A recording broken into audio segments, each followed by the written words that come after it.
Car si pour toi, l'air du passage, dans le sud, car il y en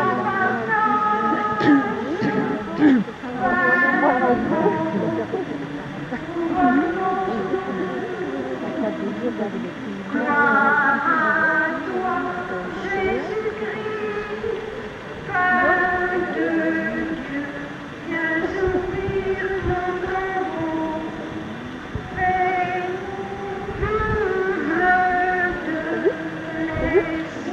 de l'esprit.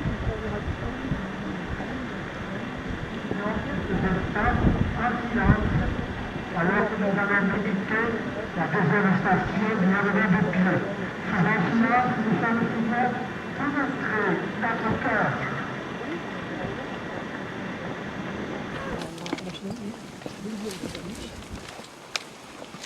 Veillez et priez dans l'attente du jour.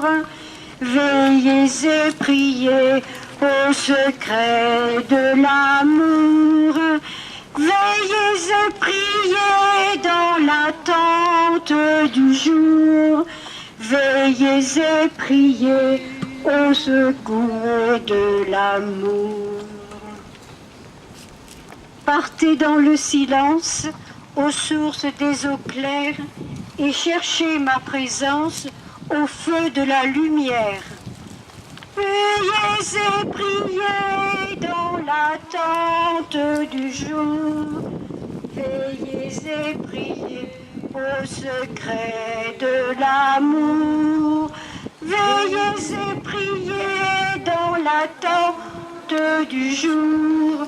Veillez et priez au secret de l'amour.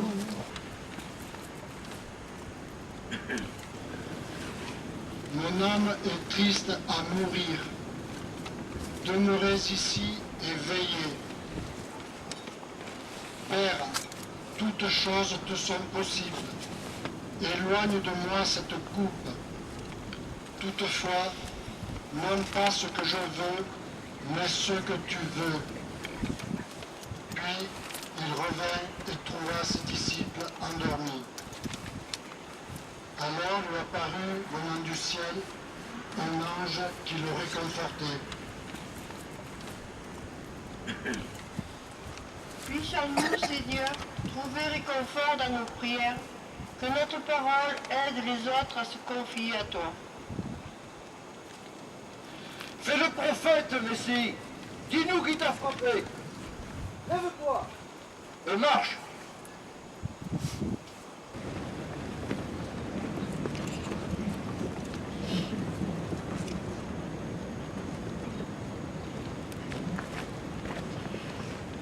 Cinquième station, arrestation de Jésus. Survint Judas, l'un des 12, et avec lui une foule nombreuse, armée de glaives et de bâtons. C'est lui, arrêtez-le. Il s'approche aussitôt de Jésus en disant « Salut, Rabbi !»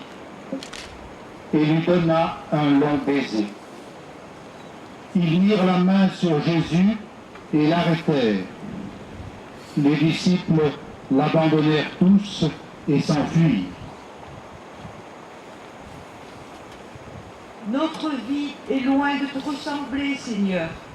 Que nous ne soyons pas corrompus.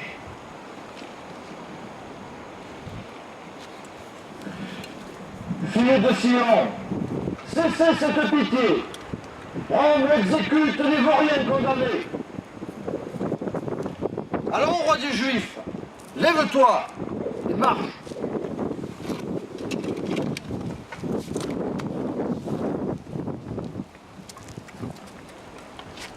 Tu es notre Dieu et nous sommes ton peuple. Ouvre-nous le chemin de la vie. Toi qui tiens dans ta main la profondeur de l'eau.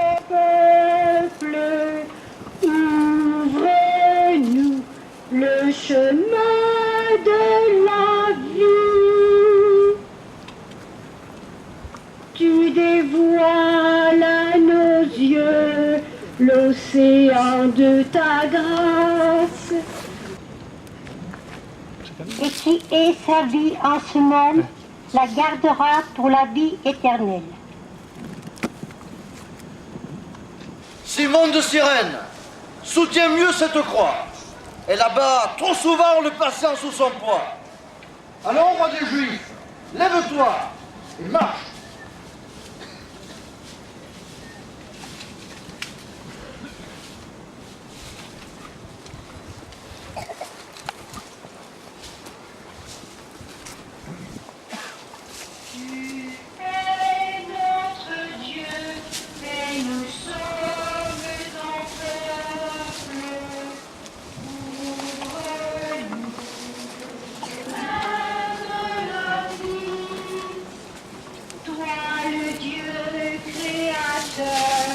Tu nous confies la terre, saurons-nous par l'Esprit l'habiller de lumière. Tu es notre Dieu et nous sommes ton peuple. Ouvre-nous le chemin de la vie. En Jésus le Seigneur, tu nous dis ta parole, que l'Esprit dans nos cœurs démasque nos idoles. Tu es notre Dieu et nous sommes ton peuple.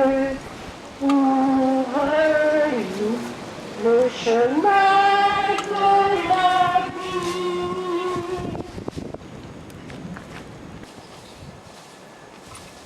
Huitième station, Jésus chez Caïphe. Le grand prêtre interrogea Jésus sur ses disciples et sur sa doctrine. J'ai parlé au monde ouvertement. Je n'ai rien dit en cachette. À ces mots, l'un des gardes donna une gifle à Jésus. C'est comme cela que tu réponds au grand prêtre? Donne-nous, Seigneur, un cœur humble et docile pour reconnaître ta présence, tes appels, ton amour, même quand cela nous dérange. Je ne sais pas ce que tu veux dire. Un autre l'aperçut. Cet homme était aussi avec Jésus de Nazareth. Je ne connais pas cet homme. Un moment après, les gens qui se trouvaient là s'approchèrent. Mais oui, tu es de ces gens-là. D'ailleurs, cela se reconnaît à ton accent. Mais il se mit à lancer des jurons et des imprécations et à répéter qu'il ne le connaissait pas. À ce moment, le coq chanta. D'affirmer notre foi dans un monde marqué par l'incroyance et par l'indifférence. Allons, roi des Juifs, debout et en avant, car ce n'est pas ici que coulera ton sang. Lève-toi et marche.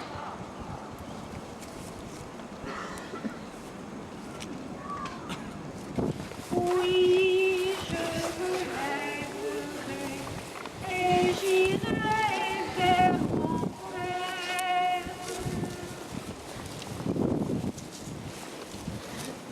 Jésus va connaître une nuit de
Sommes-nous sensibles à toute personne opprimée, rejetée, persécutée? Tu as blasphémé en te disant fils de Dieu. Tu mérites la mort. Lève-toi et marche. Pitié pour moi, ô Dieu de tendresse, purifie-moi de tous mes péchés. Seigneur, tes enfants, oui, je me lèverai et j'irai vers mon Père. La procession va passer devant la chapelle dédiée à Notre-Dame, à la maman de Jésus, le vendredi saint, Notre-Dame des sept douleurs. Nous pouvons lui confier nos intentions les plus secrètes.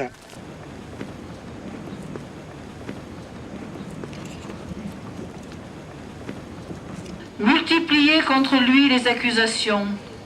Tu ne réponds rien? Vois tout ce dont il t'accuse. Mais Jésus ne répond plus rien, si bien que Pilate s'en étonne. Apprends-nous à faire la vérité en nous, autour de nous. Simon de Cyrène, soutiens mieux cette croix, car elle abat trop souvent le patient sous son poids. Alors, roi des Juifs, lève-toi et marche.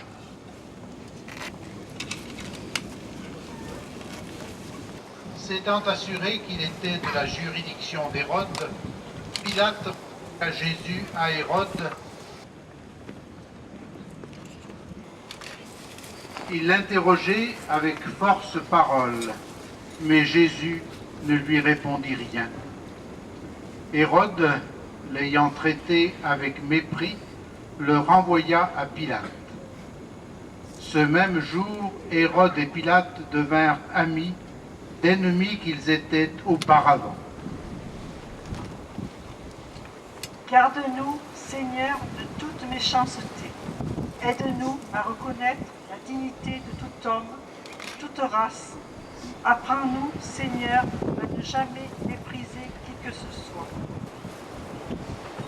Jésus de Nazareth, reprends donc cette croix. Tu verras tout à l'heure s'il fait bon sur ce bois. Lève-toi et marche. Je n'ai trouvé cet homme coupable d'aucun des crimes dont vous l'accusez. Après l'avoir châtié, je le relâcherai. Mais ils vociférèrent tous ensemble. À mort cet homme, relâche-nous Barabbas. Pilate relâcha celui qui avait été mis en prison pour émeute et pour meurtre. Nous te prions, Seigneur, pour ceux qui ont la lourde responsabilité de juger. Nous agissons souvent sous la pression des autres. Ne nous laisse pas succomber au qu'en dira-t-on. Tu as blasphémé en te disant fils de Dieu. Tu mérites la mort. Lève-toi et marche.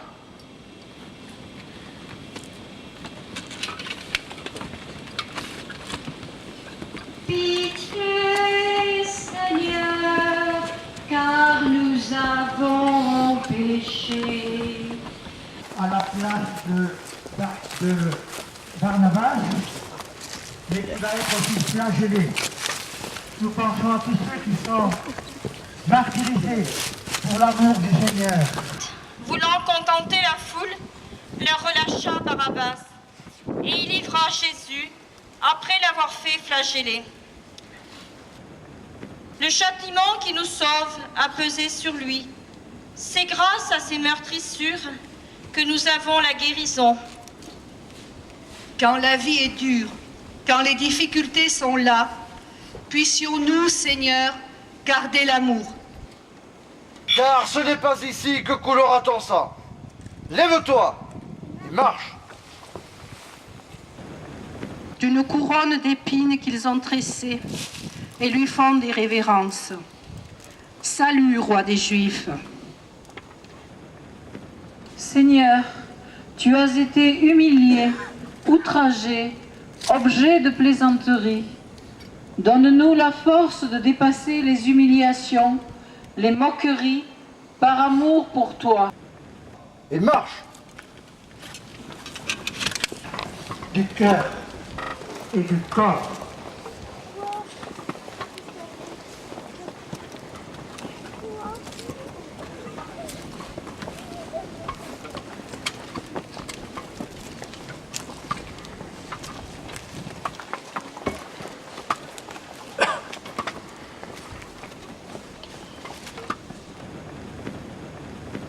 Jésus sortit donc, portant la couronne d'épines et le manteau pourpre.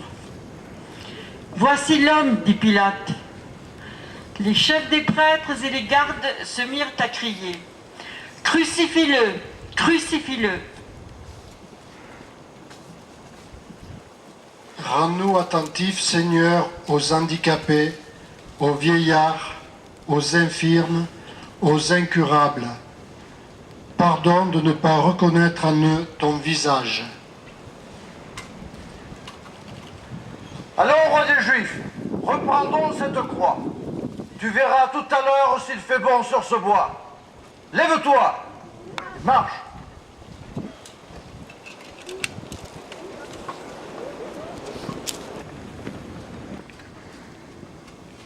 Aide-nous, Seigneur, à prendre nos responsabilités, à tenir nos engagements, même lorsque cela est dur et difficile. Jésus de Nazareth, monte au calvaire, et de ton sang tu arroseras la terre. Lève-toi et marche.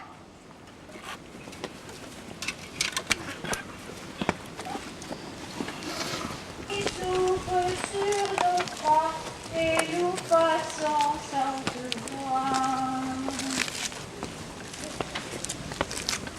Vent de nos tempêtes, au souffle des grands froids, c'est toi qui doutes sur nos croix et nous passons sans te voir. C'est toi qui doutes sur nos croix et nous passons sans te voir.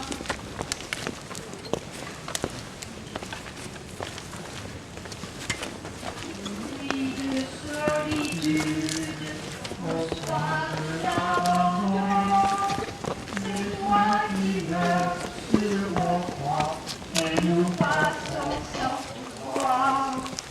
C'est toi qui meurs sur nos croix et nous passons sans te voir. Allez te transmettre le meilleur de ce qu'elles ont reçu. L'amour de Dieu, des frères, la solidarité, le partage. Ils ont marché sur les pierres où nous marchons aujourd'hui. Ils sont nos frères du ciel. Ils sont nos frères dans la foi. Nous sommes particulièrement unis à ceux qui sont partis, à ceux qui nous ont précédés. Ils prirent donc Jésus, et portant lui-même sa croix, il sortit de la ville pour aller au lieu dit du crâne, en hébreu Golgotha. En souffrant avec son Fils, qui mourait sur la croix, Marie apporte à l'œuvre du Sauveur une coopération sans pareille par son obéissance, sa foi, son espérance, son ardente charité, pour que soit rendue aux âmes la vie surnaturelle. Comme Simon de Cyrène, nous côtoyons tous les jours la souffrance des autres, que nous les aidions à porter leur croix et que nous acceptions que d'autres nous aident à porter notre croix. Simon de Cyrène, soutiens mieux cette croix. Elle abat trop souvent le patient sous son poids. Allons, roi des Juifs, lève-toi et marche.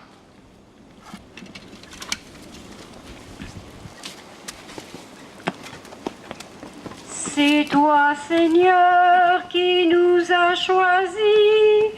Tu nous appelles tes amis. Fais de nous les témoins de ton amour.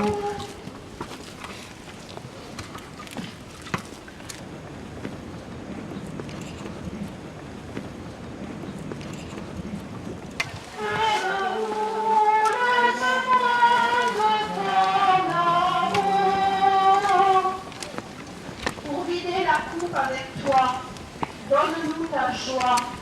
Pour verser le vin de la fête, donne-nous l'esprit.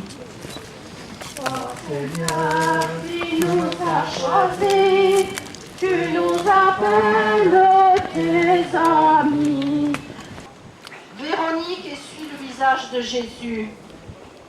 Son aspect défiguré n'avait plus rien de l'homme.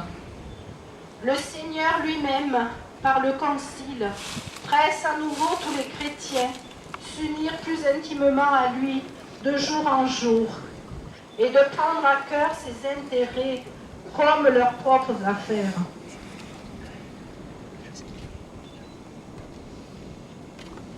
Seigneur, donne force, courage, patience et bonté à tous ceux qui sont au service des malades, des infirmes, des handicapés. Jésus de Nazareth, debout et en avant, car ce n'est pas ici que coulera ton sang. Lève-toi et marche. Quand la foule te condamne à mort, qui de nous veut protester? Ô Seigneur, guéris-nous. Ô Seigneur, sauve-nous. Donne-nous la paix. Jésus à la porte judiciaire. Le peuple en grande foule le suivait, ainsi que des femmes qui se frappaient la poitrine et se lamentaient sur lui. Fille de Jérusalem, ne pleurez pas sur moi, pleurez plutôt sur vous-même et sur vos enfants. Car si l'on traite ainsi le bois vert, qu'adviendra-t-il du bois sec? Comment te suivre, Seigneur, en nous engageant à ta suite par une vie donnée au jour le jour? Tu as blasphémé en te disant, fils de Dieu, tu mérites la mort. Lève-toi et marche. Sur les chemins de la vie, sois ma lumière, Seigneur. Sur les chemins de la vie, sois ma lumière, Seigneur. Ton sang, Seigneur, fut pour nous répandu. Ton corps, Seigneur, tu peux nous crucifier. Que tant d'amour ne soit pas méconnu, mais que ton nom soit partout sanctifié. Sur les chemins de la vie, sois ma lumière, Seigneur.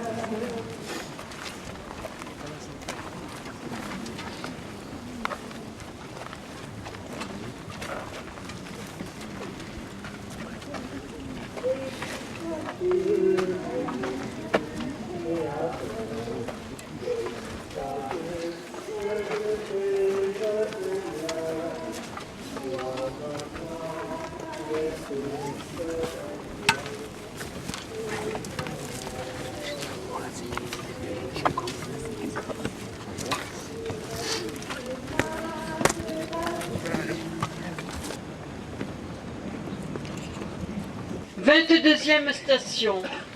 Jésus est cloué sur la croix. Lorsqu'ils arrivèrent au lieu dit du crâne, là, ils le crucifièrent, ainsi que les malfaiteurs, l'un à droite, l'autre à gauche. Jésus, lui, disait, « Père, pardonne-leur, car ils ne savent pas ce qu'ils font. » pour ceux qui ne nous aiment pas. Prions pour ne pas écarter le pardon. Priez de Jérusalem, cessez cette pitié. On m'exécute les vauriens condamnés.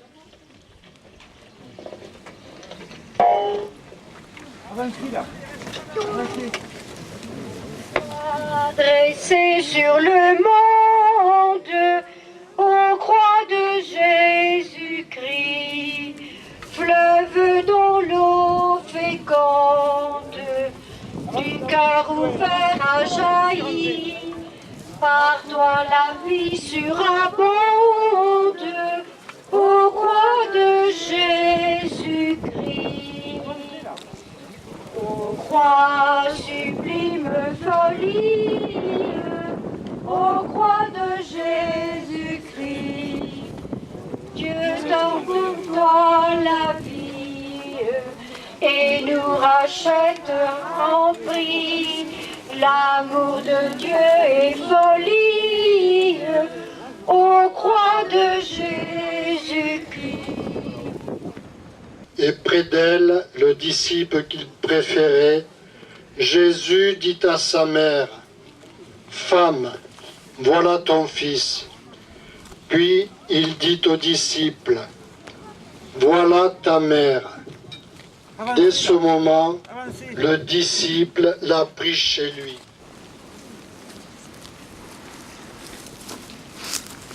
Quatrième station, Jésus meurt sur la croix. Jésus, poussant un grand cri, expira. Le centurion qui était là, en face de Jésus, voyant comme il avait expiré, s'écrie. Vraiment, cet homme était le Fils de Dieu.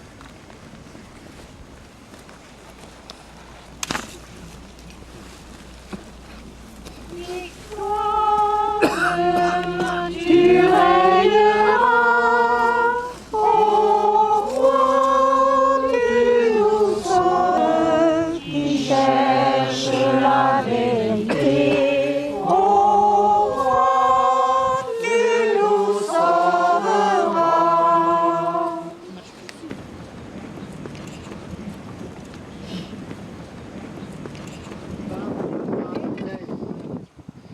Élevé par Dieu, dans notre Seigneur, à l'ordre épiscopal. Prions pour les ministres de l'Église, pour tous ceux à qui est confiée une responsabilité dans l'Église, les évêques, les prêtres, les diacres. Donne à tous ceux que tu choisis le courage et la joie d'annoncer ton royaume. Seigneur nos cœurs. Prions pour les jeunes qui sont en souffrance, dans des situations de famille difficiles.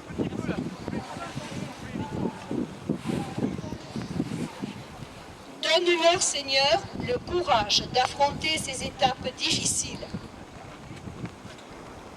Seigneur, entends la prière qui monte de nos cœurs. Prions pour tous ceux qui te cherchent, ceux qui se préparent au baptême, pour tous qui tiennent à des églises séparées, qu'ils découvrent la lumière et approfondissent la foi. Seigneur, entends la prière qui monte de nos cœurs. Seigneur, entends la prière qui monte de nos cœurs. Seigneur notre Dieu, tu exauces la prière de tes enfants. Plus encore en ce jour où le Christ offre sa vie pour notre salut, nous le croyons, tu offres ton amour à chacun. Nous t'en prions encore que ces fêtes de Pâques apportent joie et consolation.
voudrais s'allumer, ça s'allume pas.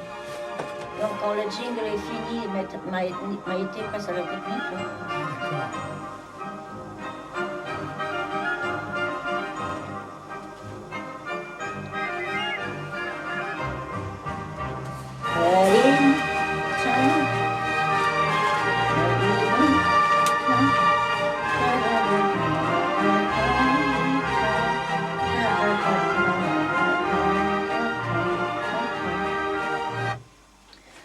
Radio Libertaire 89.4, nous sommes direct du studio que vous pouvez appeler à 01 43 71 89 40 bien sûr, et nous sommes en compagnie de Gérard Courant qui est presque un habitué de Radio Libertaire, en tous les cas dans cette émission, et avec lequel nous avons donc le plaisir de parler d'une programmation que propose Bobigny, que vous connaissez bien aussi parce que c'est le Magique Cinéma à Bobigny, qui fait toujours des choses très importantes, qui édite aussi des livres, qui après s'appellent ou qui correspondent à une programmation qui s'appelle Théâtre au cinéma, et c'est le 19e Festival Théâtre au cinéma dont il s'agit, donc à Bobigny, du 28 mars au 13 avril.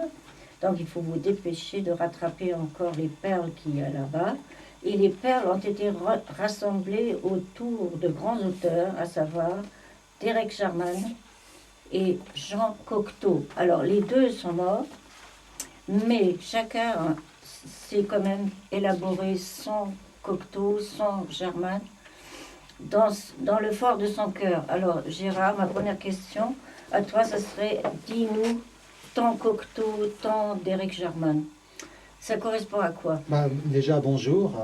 Ah oui, j'ai oublié l'essentiel. Bonjour à tout le monde. Je connais mieux l'œuvre cinématographique de Cocteau, dont j'ai vu tous les films, que celle de Jarman, dont j'ai vu quelques films. Et donc, Cocteau, à mon avis, c'est vraiment le cinéma le plus libre qui soit. C'est-à-dire que on pourrait s'imaginer, oui, c'est un auteur de théâtre au départ, c'est un écrivain qui après a fait du cinéma, et il a peut-être des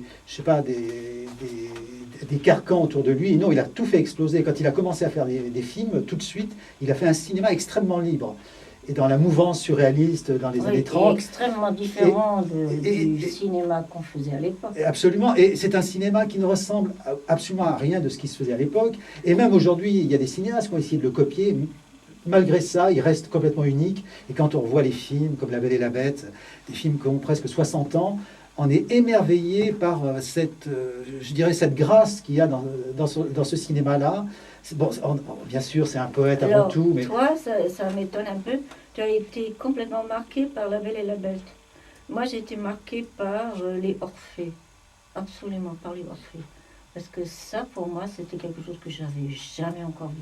Bon, il faut dire qu'à l'époque, j'étais encore en Allemagne. Quand j'ai découvert ça, c'était en Allemagne. Et c'était pour moi, mes films cultes, c'était ça.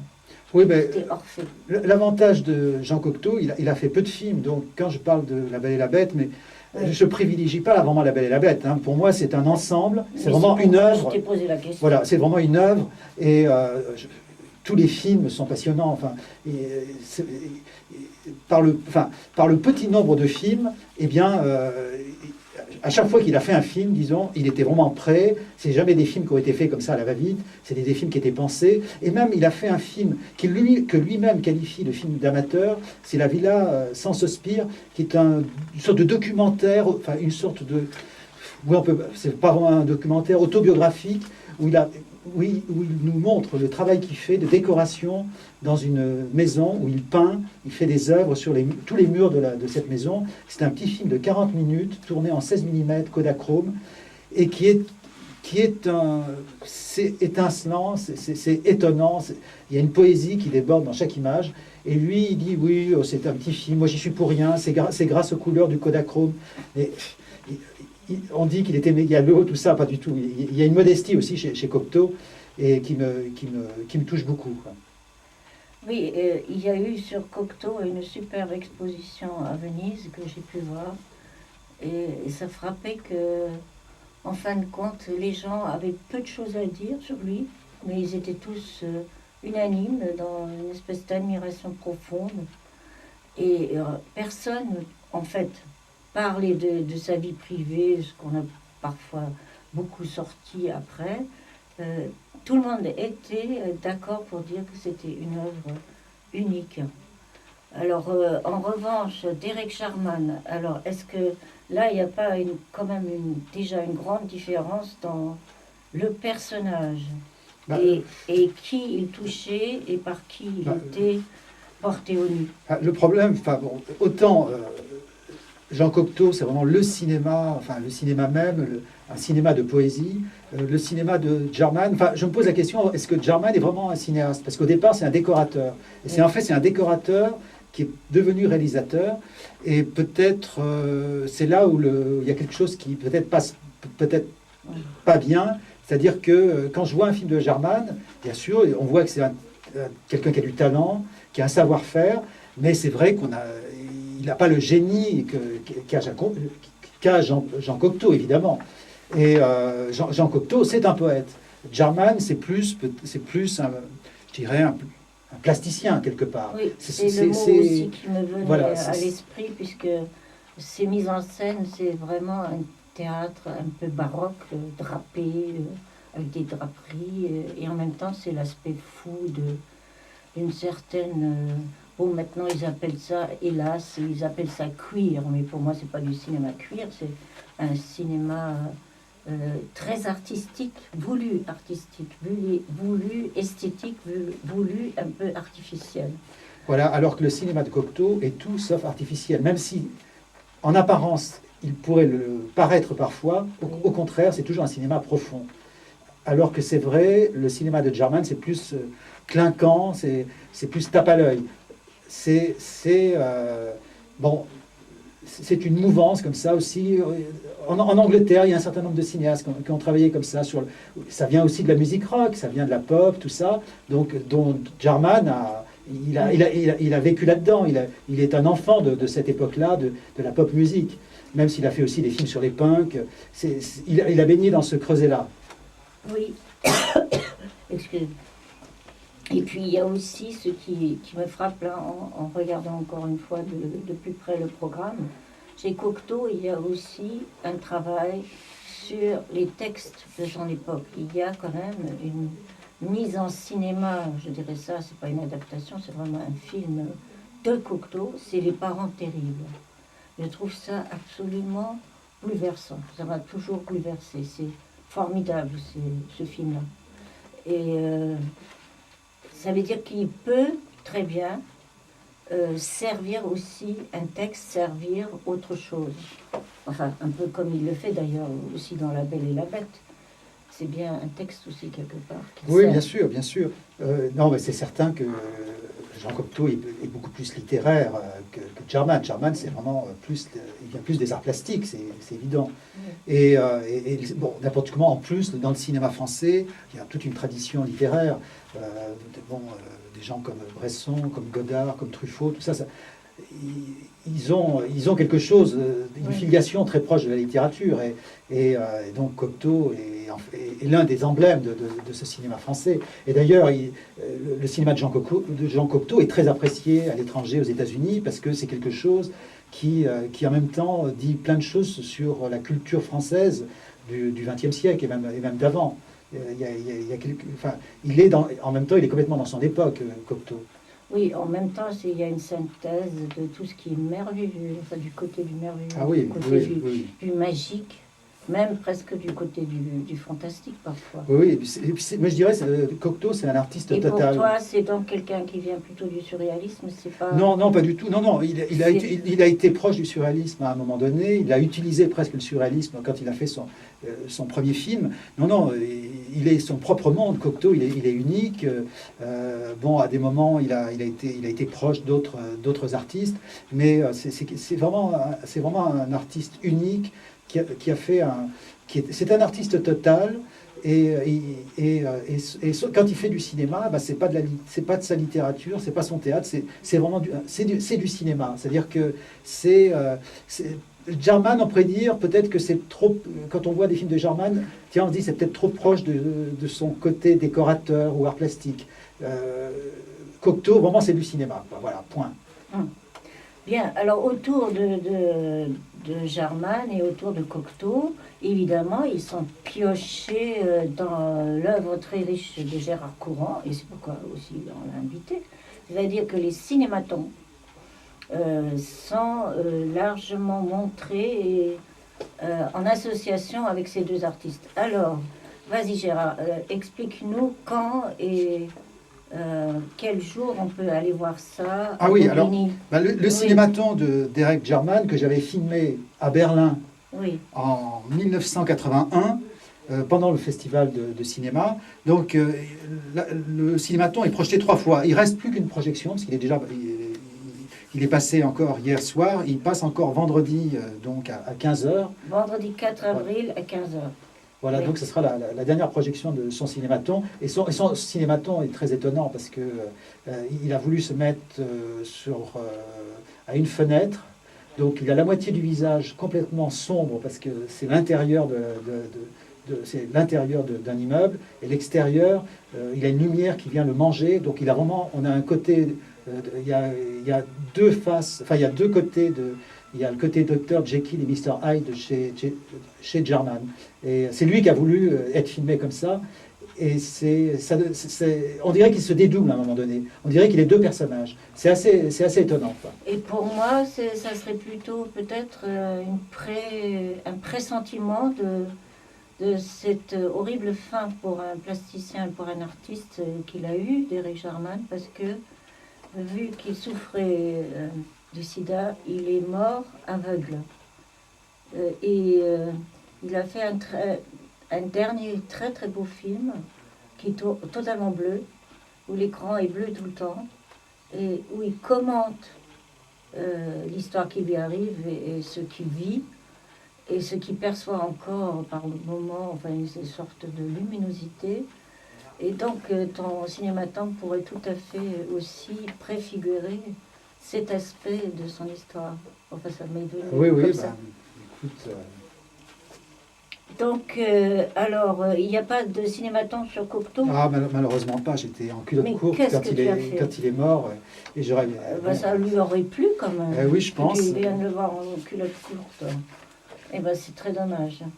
Alors, nous allons parler des autres films de Gérard Courant après une première musique qui va passer donc à Radio Libertaire 89.4 et c'est Gérard qui va annoncer la musique qui va passer. Oui, c'est une chanson d'Elisa Point qui s'appelle Mon Impossible et qu'on peut entendre dans mon film qui s'appelle Dresde de sang et de feu. Musique.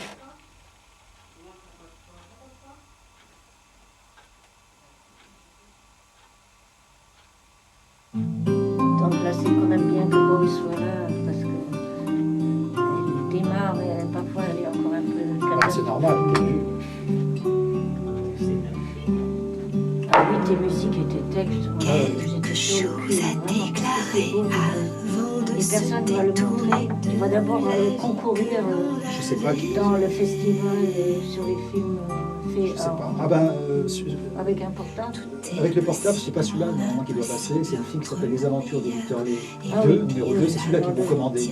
Bon, je leur ai donné quand même Dresde aussi. J'aurais dit voilà, il existe. Donc si jamais vous voulez le montrer aussi. Et ça, ça c'est eux qui décident. Il n'est pas sélectionné. Je sais pas parce qu'ils sont en train de... Qu'est-ce que c'est beau.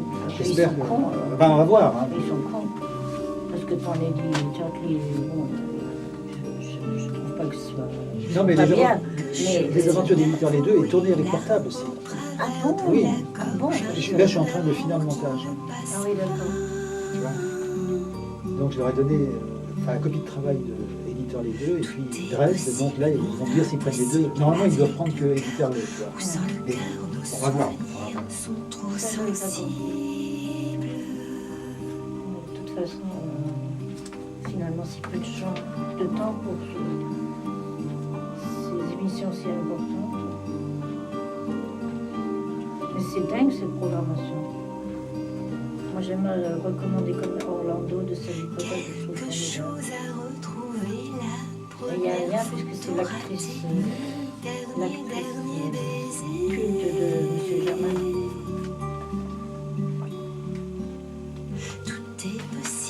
C'est bien, on entend dans le film, dans Dresde. voir dans un endroit où les chemins sont réversibles. Bleu. Son Edward II est quand même très beau.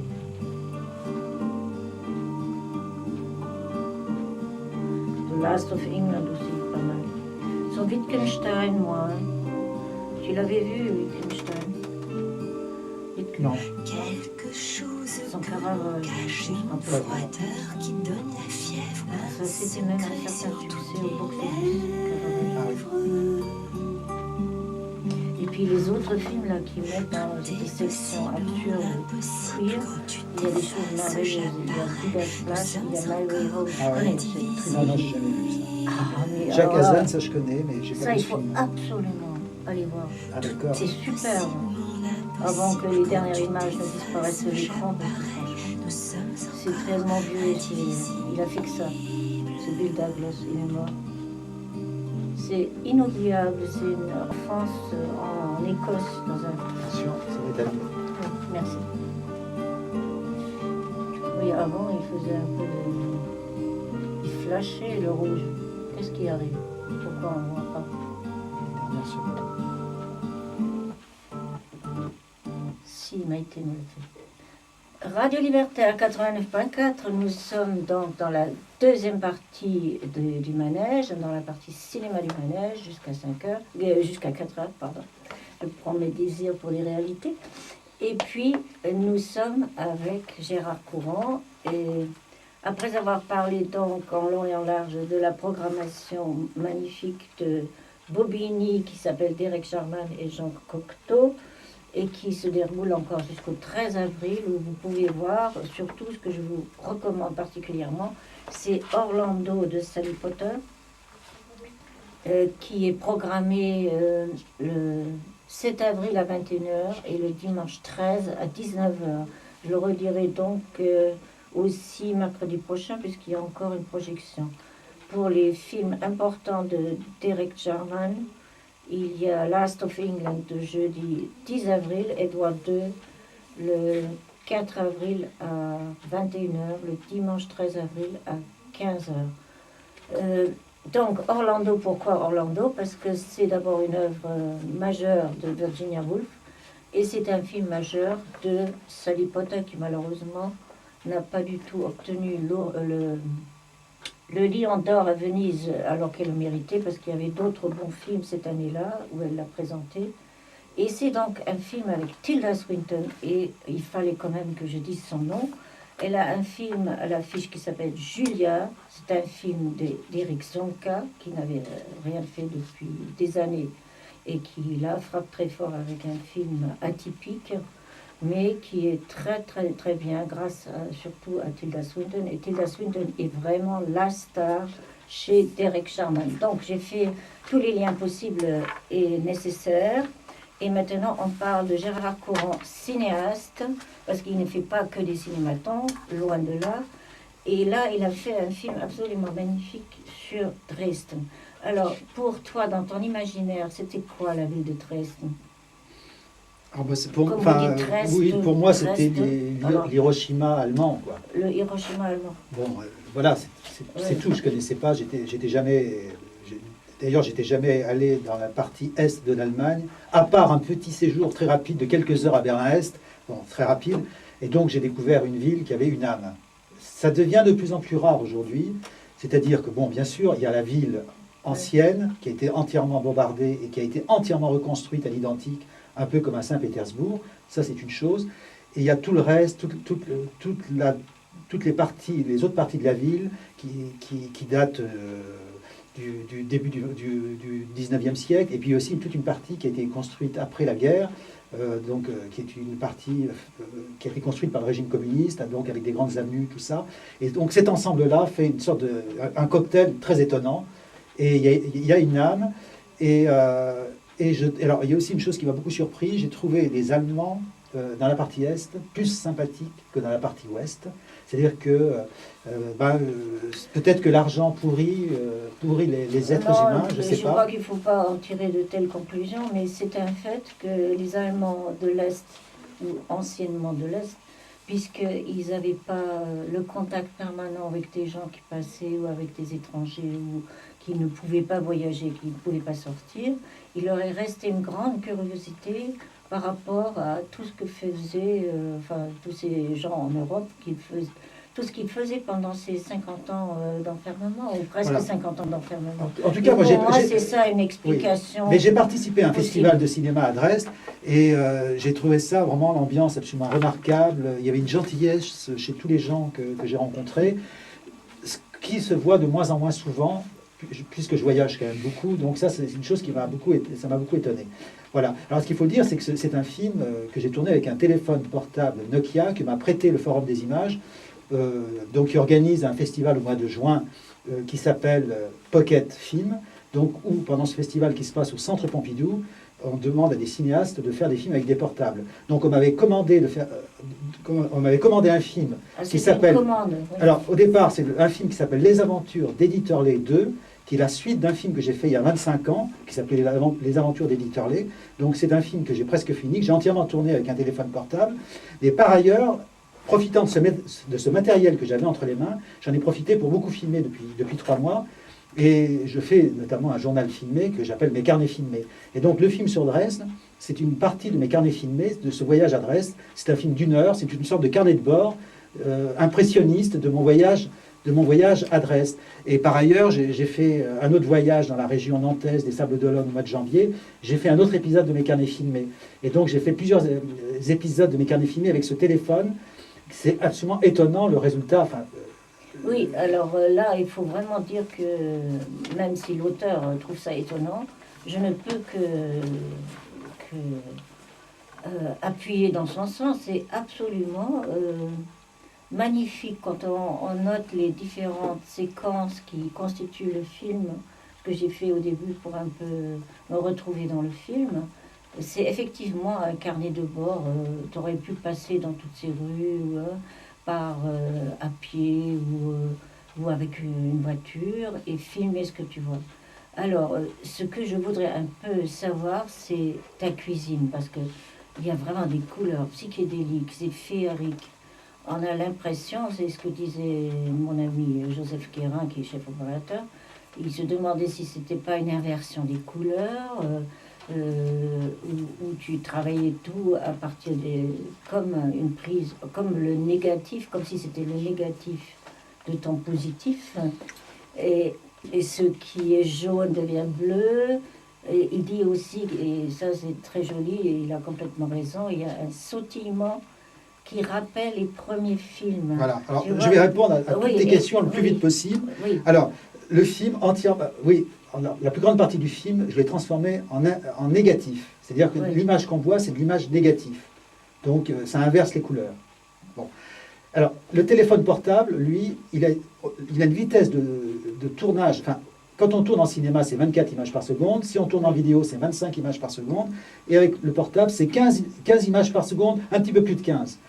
Donc, quand on transforme ces images de téléphone portable en images normales, sur l'ordinateur, donc la machine va doubler 3 images sur 4 à peu près, ce qui va donner ce petit scintillement, si on veut, qui nous renvoie au premier film du cinéma, quand les films étaient tournés avec une manivelle, c'est-à-dire que la pellicule qui passait devant l'obturateur de la caméra ne passait jamais exactement à la même vitesse, parce que c'était tourné avec le bras, avec la manivelle, et donc ça faisait des petites variations lumineuses. C'est pour ça qu'on a cette impression de pompage lumineux quand on voit les films muets. Et là, j'ai retrouvé, par un autre biais, un peu le même esprit. Voilà.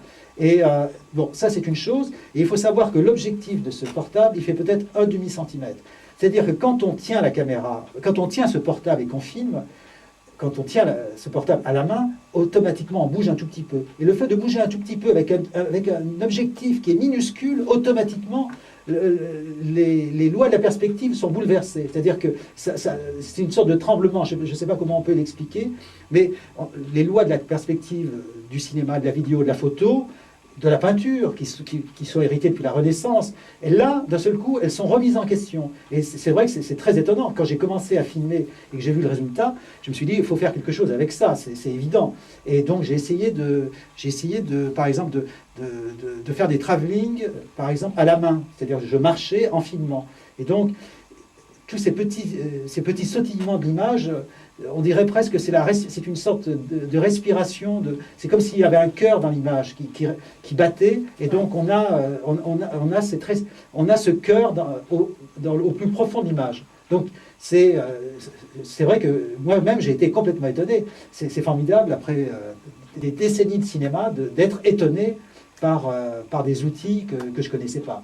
Et donc, ça m'a poussé à tourner encore d'autres films. On a aussi effectivement l'impression que tu rends très bien cet aspect d'une ville fantôme, alors que là, on voit que c'est une ville réelle. Hein.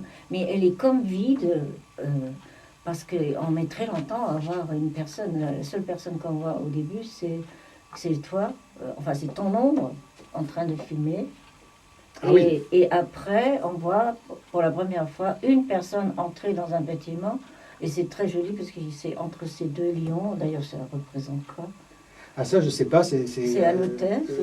C'était pas. Non, je pense que c'est. Non, c'est pas un hôtel. Non, c'est une sorte de musée ou de centre d'art contemporain. Enfin, oui. Oui, comme si la ville était vide. Hein? Et à ce moment-là, ta chanteuse chante « Je dormais si peu en signe d'adieu ». C'est Elisa Point. Oui, et il y a donc une espèce de gratte sèche. Et il y a une affiche absolument incroyable. Il y a une fille assise sur un WC. Enfin, oui, c'est une publicité qui est peinte sur une camionnette. J'ai trouvé ça très insolite. Qui est très beau. Enfin, sans arrêt, tu passes aux graffitis que tu vois et tu les agrandis pour nous. Oui, et puis il y a des affiches sur sur les nazis, sur la Stasi aussi. C'est assez étonnant. Oui, il y avait un truc sur Blutspendedienst, ça m'a aussi beaucoup frappé, un service pour donner du sang, donner son sang. Eh bien, nous allons donc malheureusement déjà remercier Gérard Courant pour cette fantastique introduction dans son œuvre. Je pense que on peut peut-être dire peut-être une chose, pour les gens qui voudraient voir des cinématons, il y en a qui sont sur mon site, qui sont en ligne. Il y en a une vingtaine, dont celui de Wim Wenders, de Godard, d'un certain nombre de personnalités du cinéma. Donc on peut les voir en entier sur le site. Le site, c'est www.gérardcourant.com. Et là, en plus, avec un T. Avec un T. Et en plus, si on veut, il y a une photo de chaque cinématon. Donc il y en a près de 2200 qui ont été réalisés. Donc on a une photo avec le générique, avec la date de tournage, le nom de la personne évidemment. Donc, oui, et pour voir ce film fantastique, la deuxième aventure de Edith Hurley. Les aventures d'Edith Hurley numéro 2, ça sera pour le festival Pocket Film. Et peut-être que le film sur Dresde, c'est du 13 au 15 juin prochain. Oui, donc j'ai le temps de vous l'annoncer à nouveau quand on sera arrivé au mois de juin. Donc, merci infiniment Gérard Courant. Et puis, on repasse une deuxième musique que tu veux bien annoncer. De Elisa Point, donc voilà, qui est extraite du film sur Dresde. C'est Point avec un T. Oui. Le bonheur était là. En fait, il n'est pas extrait de ce film-là, c'est de l'autre que j'ai fait juste après. Ah d'accord. Il était sale et jaune. De tes bras Parce que le film sur Dresde... Vous pouvez rentrer maintenant, c'est le moment ou jamais. T'as 4 invités. Là parce que tu pourrais très bien parler. Attention, il y a une caméra dans le champ. Vous êtes Pierre-Yves Borchon? Oui. Bonjour. Alors, bonjour, mettez-vous là. Oui. Le micro rouge. Bonjour. Ah, salut. Attention, ça tourne. Oui, ah, voilà. Bonjour. François, salut Gérard, tu vas bien? Est-ce que tu peux donner la musique? C'est fait. Bonjour. Bonjour. Camille. Oui. Et il y a encore quelqu'un? C'est qui? C'est le distributeur du film. Distributeur, bravo, distributeur. Pour la musique, je lui ai dit, je lui ai donné comme piste pour Yusundur le morceau du générique du son studio. Oui. Je lui ai dit aussi, si ça t'intéresse, sur la musique, il y a aussi le chœur de gospel qui est à la fin. Ah d'accord. Alors Gérard, tu restes là. Tu penses? Est-ce que tu peux peut-être déplacer juste attends, oui. ton manteau et que le distributeur, vous venez vous mettre là? à côté de Gérard Courant, d'accord? Bonsoir. Les noms, il me faut les noms. Distributeur, c'est marqué ici. C'est même sûrement marqué ici. Ça s'appelle Camille. Camille, je regarde. Tu vas bien? Très bien, très bien. Non, donnez-moi. Vous êtes assis, je regarde qui parle, le vert, le rouge parle, le jaune, le vert, le rouge. Et toi tu parles aussi? Je ne pense pas. C'est pour savoir. C'est tout? Asseyez-vous alors. Asseyez-vous. Personne parle dans celui-là. Alors donc, Vert, jaune, rouge. Gérard et moi, on reste au même micro. Plus le rouge. Pierre-Yves Borjou a le micro rouge. Et le distributeur que nous saluons, Camille Jouer, a le... Celui-là, il n'a pas de couleur? Si, c'est noir. Noir, le noir. Non, je crois que c'est ça.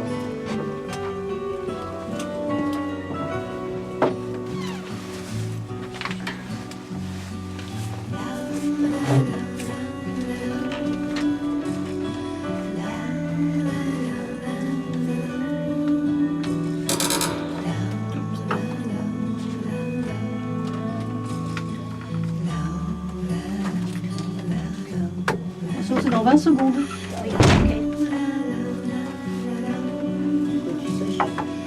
Ah d'accord.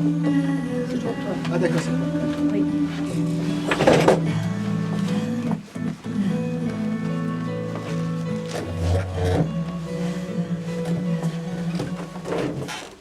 Radio Libertaire 89.4, donc nous sommes toujours dans la deuxième partie du manège, partie cinéma jusqu'à 4 heures, et nous sommes très contents et même heureux d'accueillir, parce que nous avions prévu que Gérard Courant, qui est vraiment un ami de la radio et de cette émission, nous parle de cette nouvelle édition des films de Joseph Morder, qui lui aussi est un peu un franc-tireur, si vous acceptez ce terme, puisque vous aussi, vous travaillez dans un secteur très, très spécifique, même si vous êtes plus proche des arts plastiques que Morder, qui est vraiment quand même un cinéaste d'abord.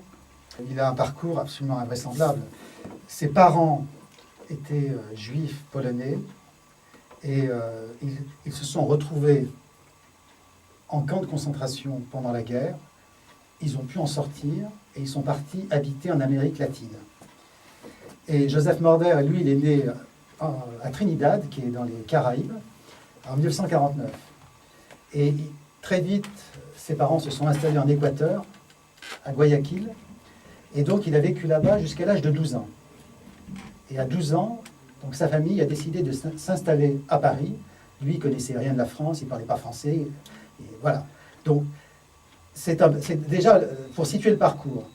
Et donc, Morder, l'autre événement de sa vie, c'est le jour de ses 18 ans, sa mère lui a offert une caméra Super 8. Et à partir de ce moment-là, il a commencé à filmer toutes sortes de choses souvent banales, des rencontres, des vacances, tout ça. Il a commencé comme ça à filmer. Et c'est là qu'est né son journal. Il a commencé son journal au mois d'octobre 1967, exactement, il y a bientôt 41 ans.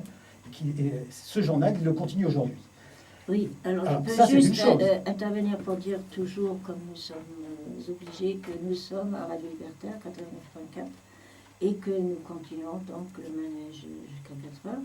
Et ajouter aussi que, effectivement, ce ciné-journal, c'est aussi quelque chose qui peut caractériser tant de travail sur le cinéma, comme celui de Boris Lehmann, que je vois très proche aussi de cette démarche. Oui, bien sûr. Mais là, bon, je concentrais mon attention sur l'œuvre de Joseph Morder, et très vite, il s'est mis à faire lui-même, il s'est mis à faire d'autres films que son journal, des fictions, mais tout son cinéma depuis toujours est complètement, je dirais, baigne complètement dans l'autobiographie. Alors, dans ce coffret, donc, il y a 4 longs métrages de Joseph Morder. Donc il y a El Cantor, il y a Mémoire d'un juif tropical, qui est un film tourné en 1984. Il y a Rome à mort et L'Arbre mort. Bon, dans ces 4 films, il y en a 3 qui ont été tournés en Super 8, qui ensuite ont été gonflés en 35 mm.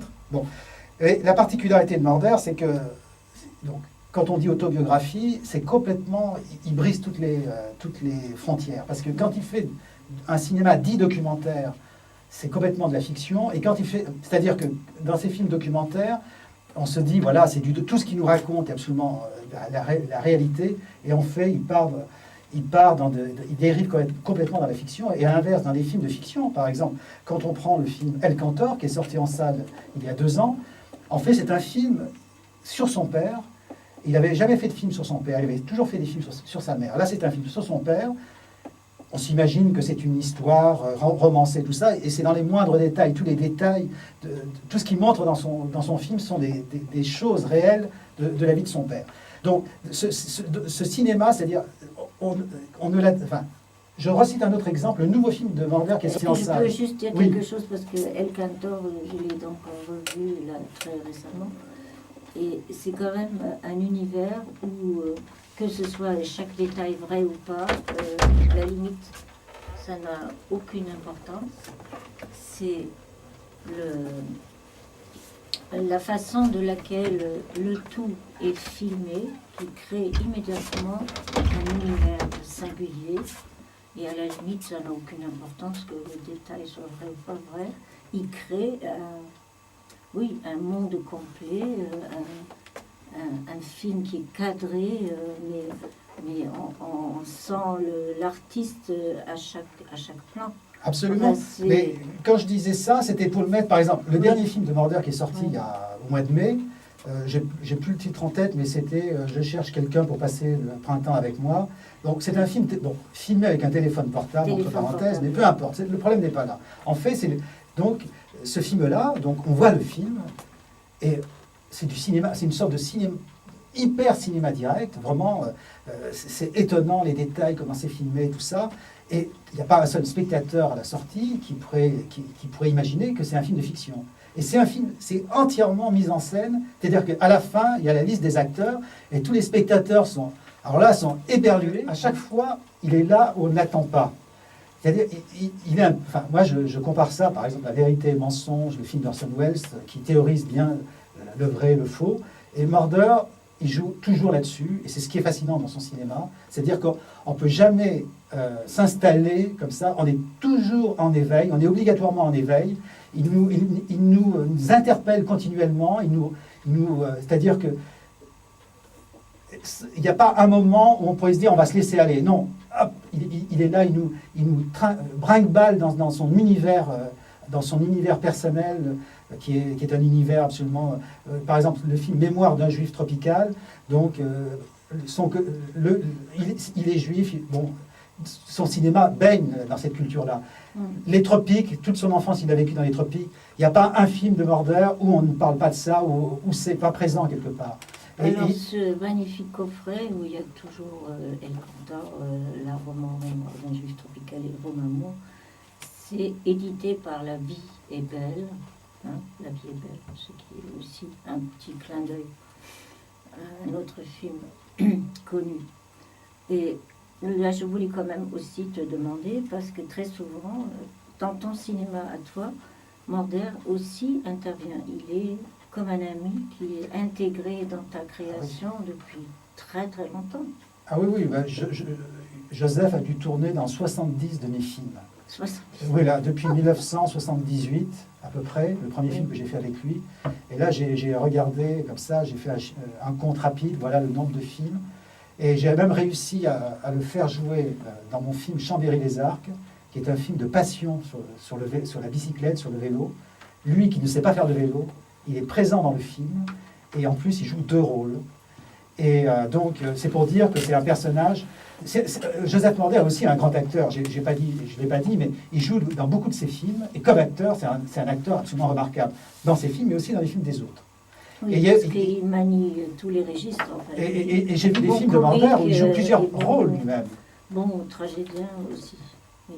Et dans ce coffret, il y a un film absolument étonnant qui n'est pas de Joseph Morder, qui est un film qui s'appelle José de Guayaquil, qui est réalisé par 2 cinéastes équatoriens qui s'appellent Fernando Mieles et Pepe Yepes, qui ont fait en 2002, parce qu'en 2002, Joseph Morder est retourné en Équateur pour la première fois depuis son départ en 1962.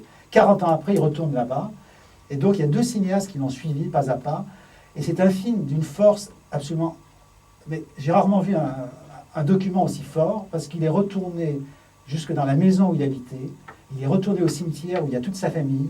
Il pensait que les tombes allaient être complètement par terre, qu'il ne les retrouverait pas. Les tombes étaient encore en parfait état. L'appartement où il est allé, il retrouvait tout. Il disait, voilà, là, il y avait telle chose, là il y avait le téléphone. Et c'est absolument étonnant, parce que c'était une ville qui a beaucoup changé, hein, parce qu'elle faisait 400 000 habitants quand il est parti, elle fait 2,5 millions aujourd'hui. Il a retrouvé les vestiges des 2 cinémas où il allait toujours, qui étaient à côté de chez lui. Il y a même un endroit, c'est étonnant, le cinéma a brûlé, donc il a disparu, et donc c'est une sorte de petit parking à la place. Et par terre, au sol, dans le ciment, il y a encore les trous où étaient attachés, les trous où étaient attachés les sièges de cinéma.